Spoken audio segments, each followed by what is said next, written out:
গুজব ছড়িয়ে বাংলাদেশে ধর্মীয় সম্প্রীতি বিনষ্টে যখন জোর তৎপরতা ভারতের মিডিয়ার, তখন সম্প্রীতি আরও সুদৃঢ় করার প্রত্যয় এদেশের ধর্মীয় নেতাদের।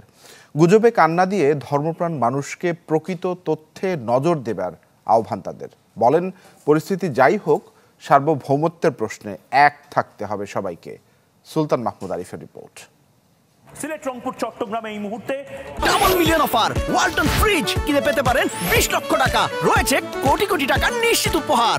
যে বিদ্রোহ শুরু হয়েছে, সেই অপতথ্য আর ভুয়া খবর ছড়িয়ে যখন বাংলাদেশের ধর্মীয় সম্প্রীতি বিনষ্টে জোর তৎপরতা চলছে ভারতীয় মিডিয়ায়, তখন সব ধর্মের প্রতিনিধিরা বসেন এক ছাদের নিচে। প্রধান উপদেষ্টার সাথে বৃহস্পতিবার বৈঠকে তারা জানান দেন দৃঢ় ঐক্যের। আমরা বাংলাদেশি, আমরা এক পরিবারের সদস্য। দেশের সার্বভৌমত্ব ও সাম্প্রদায়িক সম্প্রীতির প্রশ্নে এই সংহতি প্রকাশকে জাতীয় তাৎপর্যের দৃষ্টিতে দেখছেন ধর্মীয় নেতারা। তাদের প্রতিজ্ঞা যুগ যুগের সাম্প্রতিক সুসম্পর্ক ধরে রাখতে সবসময় সজাগ থাকার।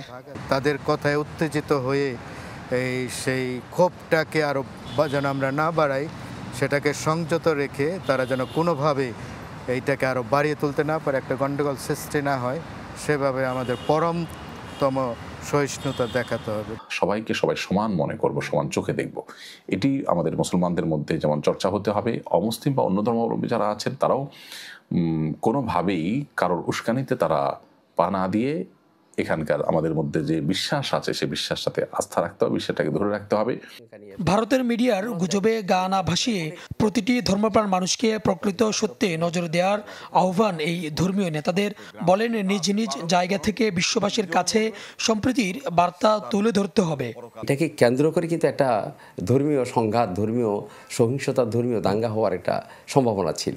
সেটা কিন্তু এটাকে আমরা দূরে সরিয়ে রেখেছি, যে বাংলাদেশের অসম্ভব সহনশীলতার মাধ্যমে তারা এটাকে জায়প রেখেছে, এটাকে শান্ত রেখেছে। আমরাও বলতে চাই যে যারা আমাদের হিন্দু সম্প্রদায়কে নিয়ে খেলছে, যারা এই পিছনে যারা কলকাঠি নাড়ছে, বাংলাদেশ সরকারের উচিত হবে যে তাদেরকে গ্রেপ্তার করে তাদের বিরুদ্ধে ব্যবস্থা নেওয়া। তারা মনে করেন, পরিস্থিতি যাই হোক, দেশের স্বার্থে এক থাকতে হবে সবাইকে।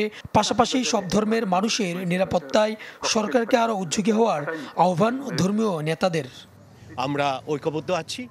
সুলতান মাহমুদ আরিফ, চ্যানেল 24, ঢাকা।